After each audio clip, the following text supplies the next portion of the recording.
잘 보이시나요?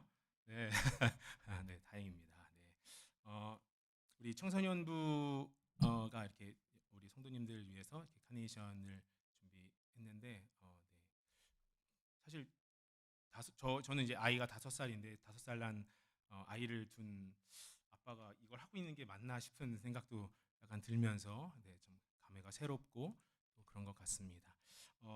이 어버이 주일을 맞아서 우리 함께 말씀을 나누게 돼서 너무 기쁘고 또 참 떨리는 마음인데 또 한편으로 참 이게 뭔가 떨리는 마음이 더 드는 게 오늘 장로님께서 기도하시는 걸 우리 성도님들 잘 들으셨겠지만 우리 장로님 마지막에 기도하신 그 내용이 오늘 준비한 설교 내용과 너무 똑같은 맥락이라서 이거 똑같은 소리를 2번 하는 약간 이런 느낌이라 우리 성도님들께서 혹시나 지루하실 수 있을 것 같지만 우리 같이 한번 그래도 말씀 안에서 우리 하나님의 뜻을 발견하는 시간 되기를 소망합니다.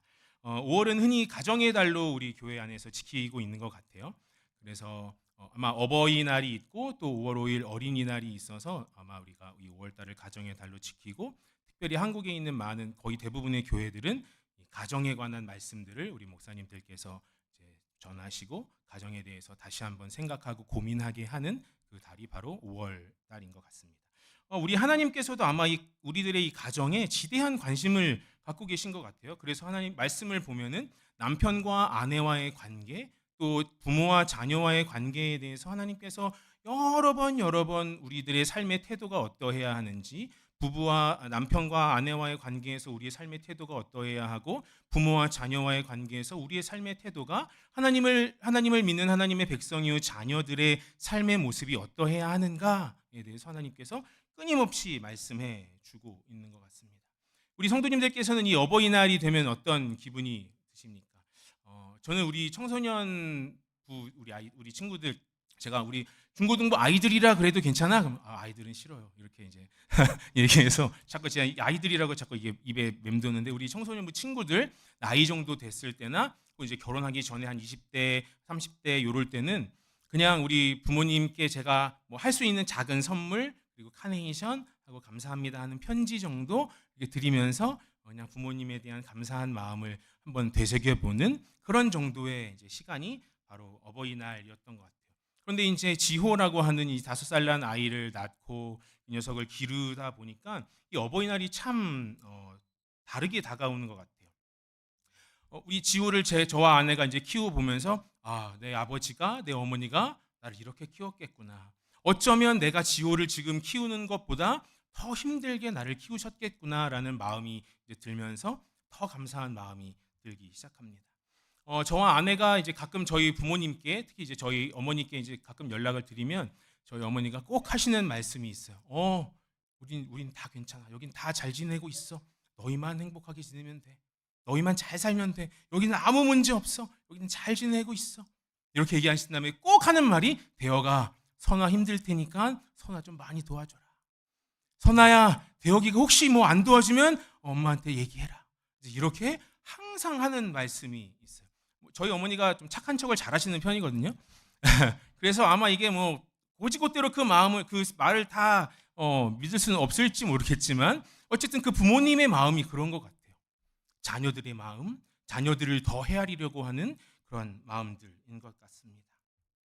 그러니까 한 아이를 둔 아빠이지만 그 이전에 부모님의 한 자녀로서 이 어버이날을 생각하면 부모님의 그 사랑과 그 헌신과 그 마음들이 참 다가오게 되는 것 같습니다.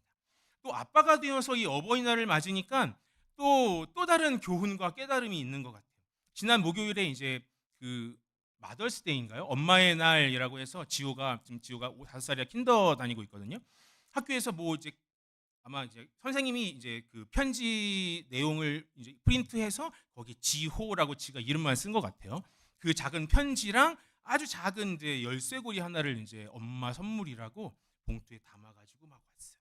그러면서 이제 엄마한테 그걸 주섬주섬 꺼내서 엄마한테 주면서 엄마가 어떤 표정을 지을까, 엄마가 행복해할까 이런 표정을 지으면서 저희 아내에게 지호가 그 선물을 주는 걸 봤습니다. 저희 아내는 마치 정말 행복한 것처럼 그 아주 절묘한 표정 연기를 통해서 제가 잘 알거든요. 별로 그렇게 기쁘지 않았을 거예요.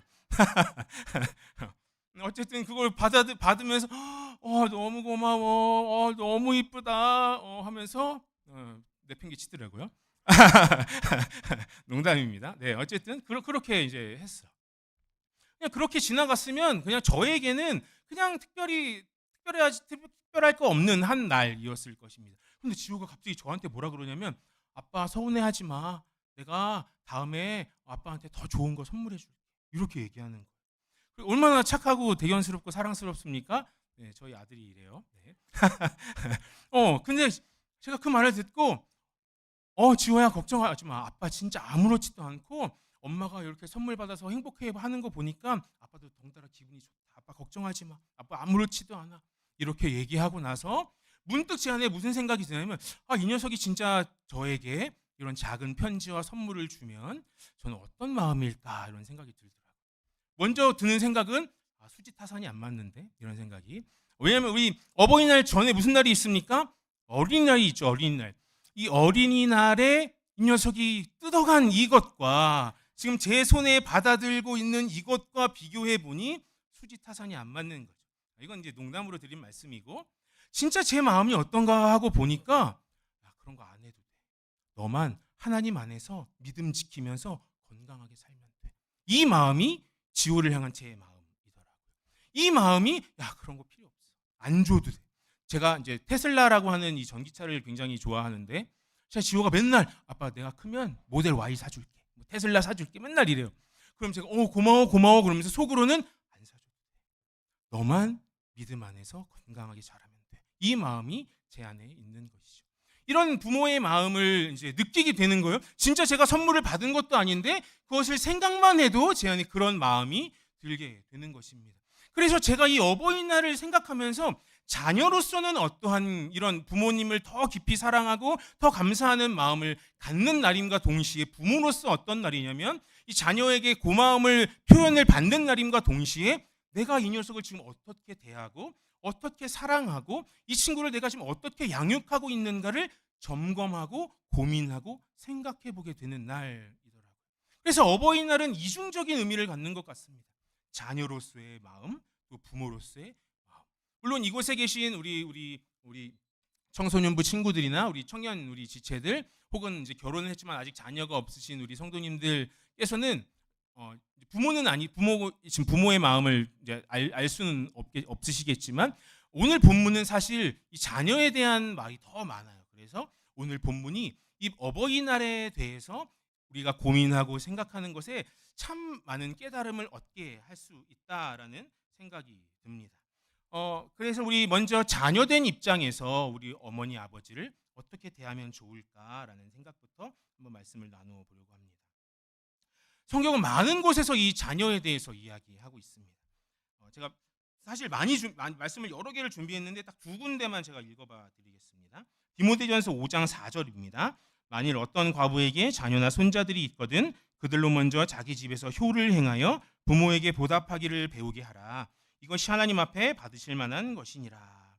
또 레위기 19장 3절을 보면 너희 각 사람은 부모를 경외하고 나의 안식일을 지키라.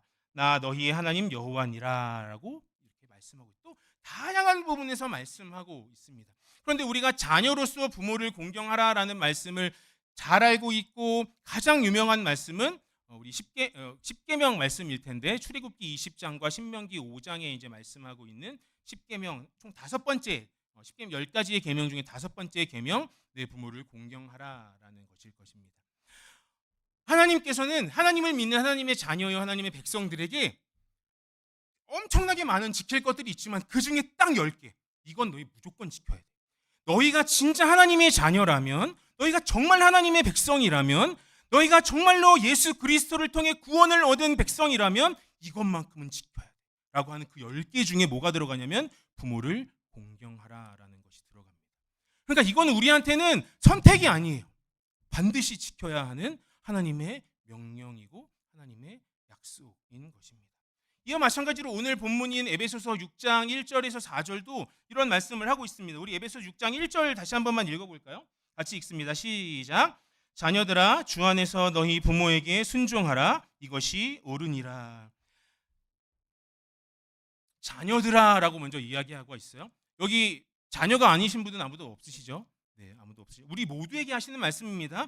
주 안에서 순종하라라고 말씀하고 있어요. 그래서 주 안에서라고 하는 것은 예수님을 믿는 믿음 안에서, 더 정확하게 말하면 그 예수님을 믿는 믿음 안에서 하나님의 자녀요 하나님의 백성이 되었다면, 그렇다면 너희의 부모를 순종하라라고 말씀합니다.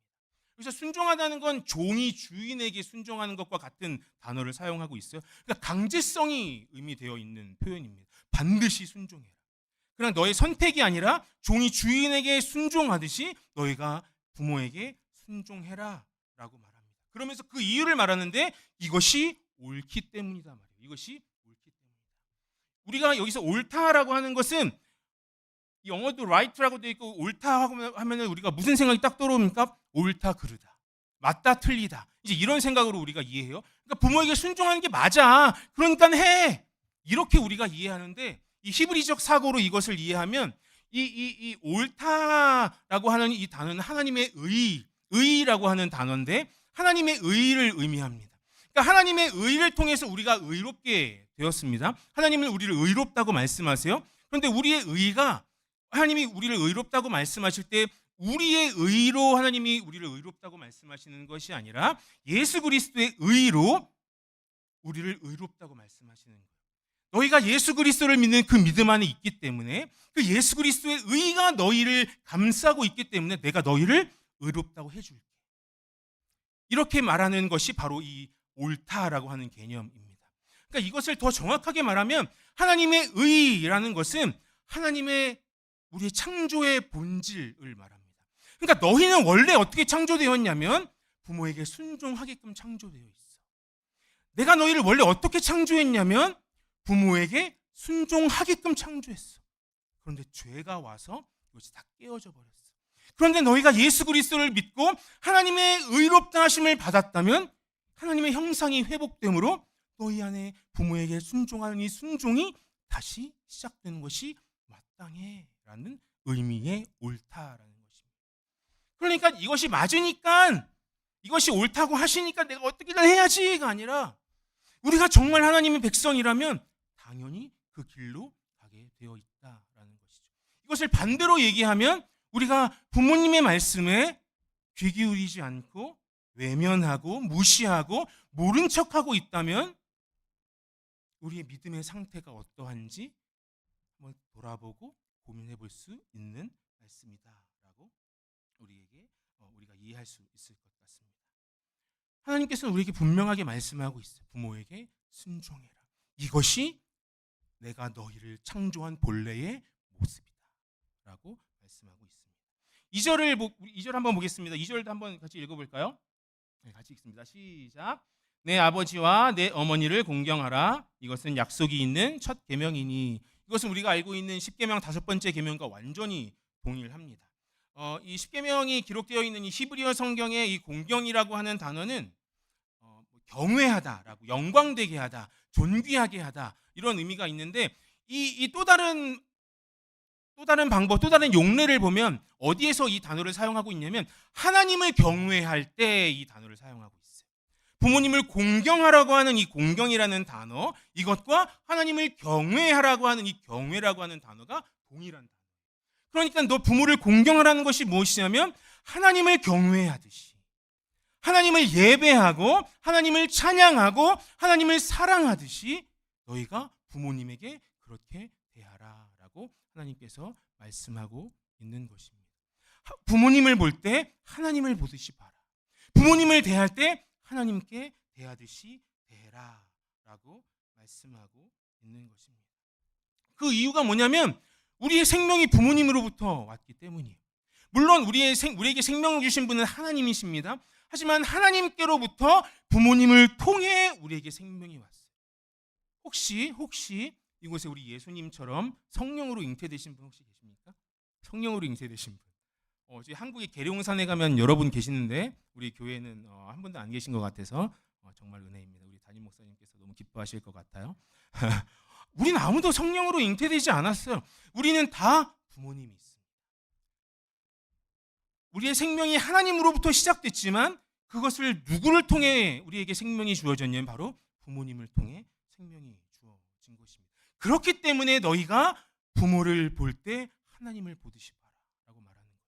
부모님을 대할 때, 부모님의 말을 들을 때, 부모님께 이야기할 때, 부모님과 대화할 때 하나님께 대하듯이 해라 라고 하나님께서 우리에게 말씀하고 있는 것입니다. 하나님을 믿는 우리가 우리 부모님을 공경하는 것은 디폴트 값이라는, 그냥 변함이 없어야 되는 거예요. 너무 마땅하고 당연한 일이다라고 하나님께서 우리에게 말씀하고 있는 것입니다. 그런데 너무 슬픈 것은 지금 우리들의 수많은 가정 안에 이런 것들이 무너져 있다는 것입니다. 특별히 이 무너진 가정들을 보면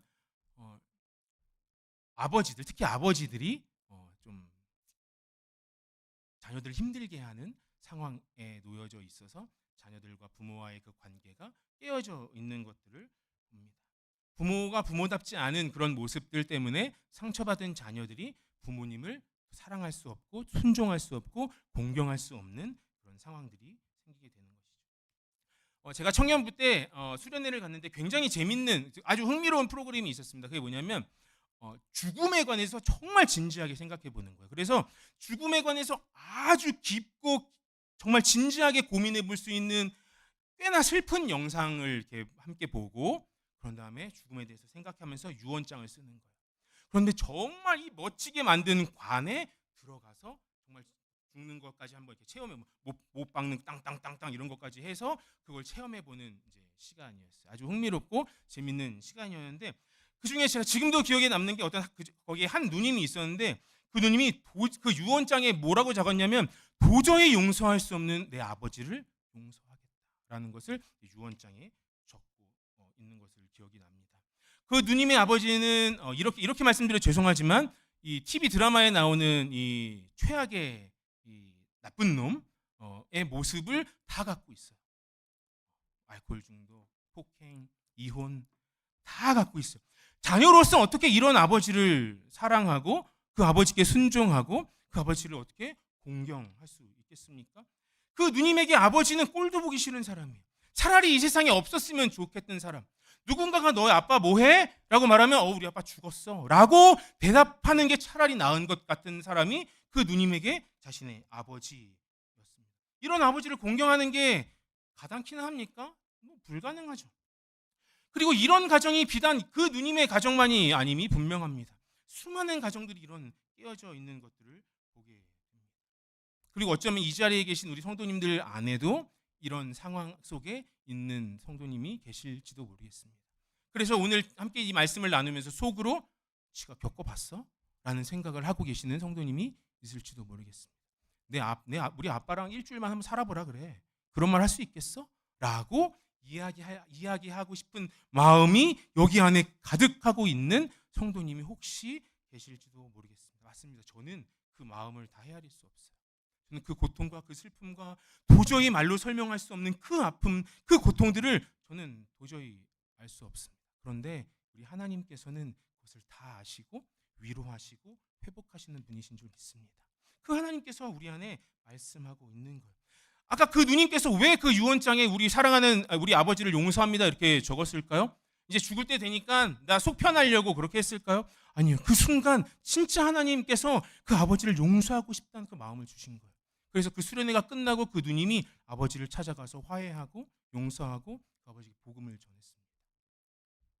이것이 우리 안에 하나님의 자녀로서 일어나야 하는 일들인 것이죠. 하나님께서는 너희 부모가 너희에게 잘해주니까 공경해라고 말씀하지 않으세요. 하나님께서는 너희 아비가, 너희 어미가 너희를 사랑으로 대하니까 부모에게 순종해라고 말씀하지 않으세요.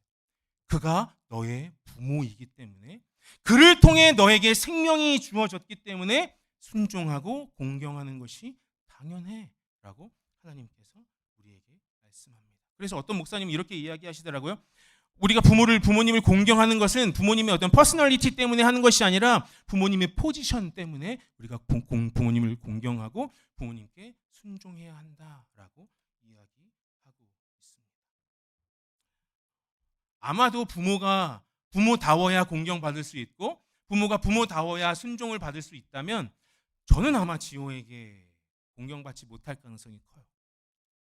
제가 제 아들을 대할 때 보면 제가 완벽하게 제 아들을 케어할 수 있겠습니까? 실수하고 상처 주고 아프게 하고 실망하게 하고 눈물 나게 하는 그런 저의 이 양육의 태도들을 보면서 만약에 하나님께서 너의 부모가 너를 정말 사랑해주면 그때 순종해, 그때 공경해라고 말씀하셨다면 시온은 아마 저를 공경하지 않을 것입니다. 마찬가지로 하나님께서는 우리에게 그렇게 말씀하시는 거예요. 너를 사랑한다고 해서, 너를 아껴주고 너를 위한다고 해서 그것 때문에 순종하는 것이 아니라 부모 자체이기 때문에 그에게 순종하고 공경하는 것이 마땅하다라고 우리에게 말씀하고 있습니다. 그러면서 3절에 뭐라고 말씀하시냐면 그러면 땅에서 장수할 것이다. 오래 살고 잘 될 것이다 라고 말씀하세요. 여기서 땅에서 잘 되고 장수한다는 것은 뭐 그냥 이 땅에서 잘 먹고 잘 살고 오래 살고 이런 것을 의미하기보다는 영원한 하나님의 나라의 그 풍성한 은혜의 축복을 받아 누리게 된다라는 것입니다. 그리고 그 영원한 하나님의 나라의 은혜와 풍성의 그 구원의 그 풍성함이 자녀들에게까지도 계속해서 이어져 간다라고 우리가 이해할 수 있겠습니다. 그러니까 우리가 자녀로서 부모님께 순종하고 부모님을 공경하는 것은 이렇게 필요한 것입니다. 반드시 우리가 해야 하는 일입니다. 사랑하는 성도님들, 아까 우리 성령으로 잉태되신 분들 아무도 없다고 말씀하셨죠. 우리는 다 자녀입니다. 부모님을 공경하고 부모님께 순종하는 그 하나님의 그 창조의 그 모습이 우리 안에 회복되는 은혜가 있기를 간절히 축복합니다. 4절을 보면 우리 4절도 한번 읽어볼까요? 같이 읽습니다. 시작. 또 아비들아 너희 자녀를 노엽게 하지 말고 오직 주의 교훈과 훈계로 양육하라. 아멘. 하나님께서는 자녀들에게만 말씀하지 않고 아비들에게도 말씀하세요. 그래서 여기 어떤 우리 어머니들께서는 아비들하고 되어 있네. 그래 아빠들이 잘해야 돼. 이렇게 그래 아빠들이 문제지. 이렇게 이제 생각하셔서 아까 들켰다 약간 이런 표정을 하시는 분이 계신 것 같은데 이때 당시에는 이제 아버지가 자녀를 교육하고 가르치는 것에 이제 주도권을 갖고 있었어요. 근데 지금 우리가 사는 이 시대는 그렇지 않죠. 이제 부부가 같이 이제 함께 자녀를 양육하죠. 그래서 여기서 아비드라라고 하는 것을 아비드라라고 고지고대로 이해하시기보다는 부모들아라고 우리 이해하는 것이 조금 더 좋을 것 같습니다. 그래서 부모들아라고 말하는 거예요. 너희 자녀를 노엽게 하지 마라라고 말씀합니다. 노엽게 하다는 건 약간 윗사람한테 쓰는 표현 같아서 우리가 조금 이상하게 이해할 수 있겠는데 사실 이거는 자녀를 화나게 하고 자녀에게 실망하게 하지 말아라 이런 것을 우리가 알 수 있습니다. 요즘에 그 자녀 교육하는 프로그램이 되게 많은 것 같아요. 저희 아내도 그거 되게 좋아하거든요. 제가 이제 집에서 지호를 이제 방에서 딱 재우고 나오면 아내가 소파에 편하게 마치 회사의 사장님처럼 딱 앉아서 핸드폰으로 딱 보고 있어요. 뭘 보냐면 이제 그 오은영 박사님 나오는 그 혹시 아세요? 오은영 박사님 나오는 그 아이들 기르는 그 양육 프로그램을 막 보면서 제 아내가 그거 보면서 꼭 하는 말이 뭐냐면 부모가 문제야. 문제를 일으키는 자녀들에게는 분명히 그 이유가 있고 그 이유의 대부분은 부모로부터 기인한다는 것을 그 영상을 통해 계속해서 발견하고 보는 것. 그리고 이제 아이를 키우다 보니까 그 양육에 관한 걸 이제 글을 많이 보나 봐요. 그래서 저한테 뭐 본인이 이제 뭐 깊은 깨달음이 얻고 뭐 좋은 글귀가 있으면 저한테 이제 카톡으로 링크를 보내줘요. 너도 이런 아빠가 돼봐라. 뭐 이렇게 하는 것 같아요. 네. 그래서 그걸 보면서 느낀 것이 무엇이냐면 자녀가 자녀 될 수 있고 자녀가 바르게 자라갈 수 있는 것은 누구의 손에 달려 있냐면 부모된 우리들의 손에 달려 있는 것을 느낍니다. 깨닫게 됩니다. 하나님께서 그래서 말씀하는 거 노엽게 하지 마라. 부모로서 자녀에게 실망감을 갖게 하지 마라. 그거 화나게 하지 마라라고 말합니다. 우리 부모님들 자녀를 키우실 때 단 한 번도 자신의 그 감정을 자녀에게 투영해 본 적이 없다 하고 계신 자신 있게 손 드실 분 계십니까? 내가 지금 화가 나고 짜증나 있어서 자녀에게 그것이 표출되는 거예요. 이런 적이 없으십니까? 너무너무 많죠. 너무너무 많아요. 그러니까 청소 안 한 것 때문에 화가 나고 집안이 지저분한 것 때문에 화가 나는데 그 불똥이 어디로 튑니까? 자녀와 남편에게로 튀는 거예요. 제가 그 불똥을 너무 많이 맞았어요. 저희 아내를 축복해 주시기를 부탁드립니다. 그 불똥이 자녀에게 튀는 거예요. 우리가 부모로서 그러는 거예요. 그리고 우리가 부모로서 자녀에게 이거 다음에 해줄게, 다음에 사줄게, 다음에 가자 이러면 자녀들은요, 우리는 그거 빈말처럼 말하잖아요. 자녀들은 기억하고 있어. 엄마 이거 간다고 했잖아. 아빠 이거 사준다고 했잖아. 우리는 기억도 못해요.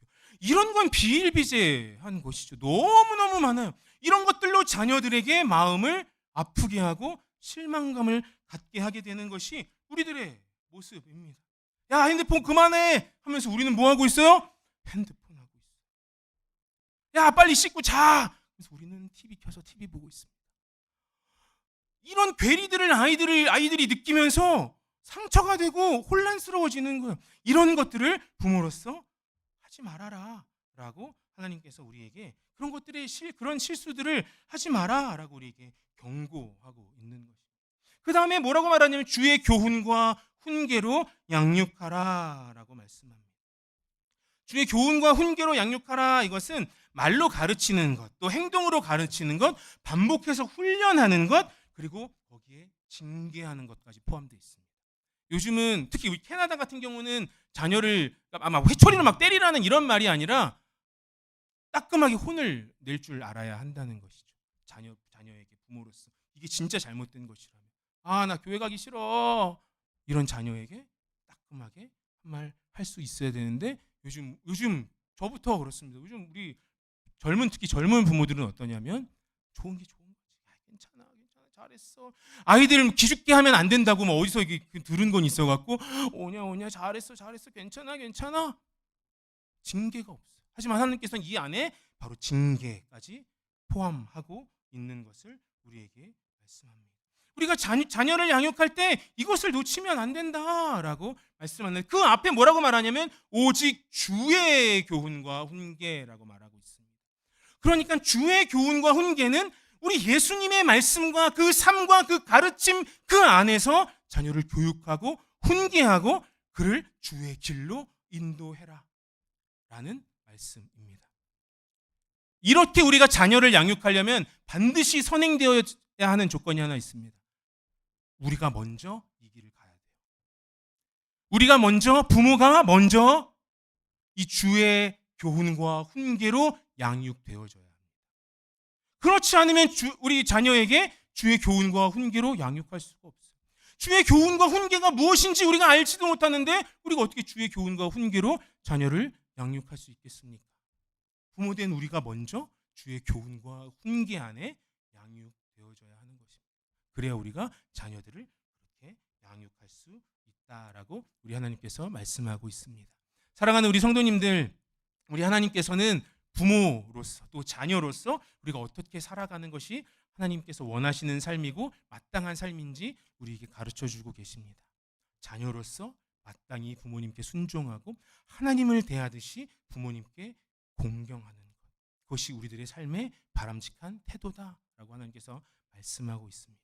또 부모로서 자녀를 노엽게 하지 않고 주의 교훈과 훈계로 그를 양육하고 그를 가르치고 그를 세워가라라고 우리에게 말씀하고 있습니다.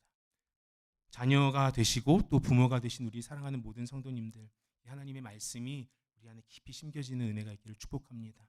그래서 자녀로서 또 부모로서 하나님이 원하시는 하나님의 거룩한 백성다운 하나님의 자녀다운 삶이 우리 삶 가운데 사라지는 그런 은혜가 있기를 간절히 축복합니다. 우리 이 시간 함께 잠깐 기도하겠습니다. 살아계신 하나님 감사합니다.